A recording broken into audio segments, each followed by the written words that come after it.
Pinuntahan naman ni DILG Secretary John Vic Remulla ang lalaking tinikitan matapos mabutang nakahubad habang naghahalo ng semento sa Barangay Addition Hill sa Mandaluyong. Kasabay nito ay personal na humingi ng paumanhin si Remulla sa mag-asawang Langkino.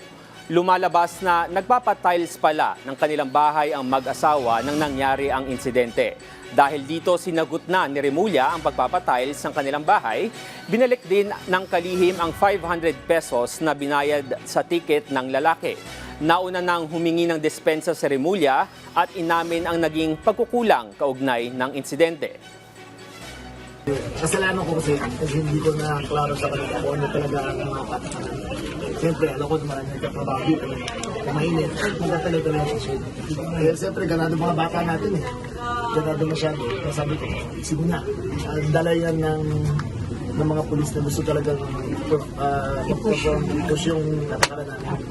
Kasi dito, lalo na sa lugar niya, dito maraming nagkakasakitan dito eh, di ba?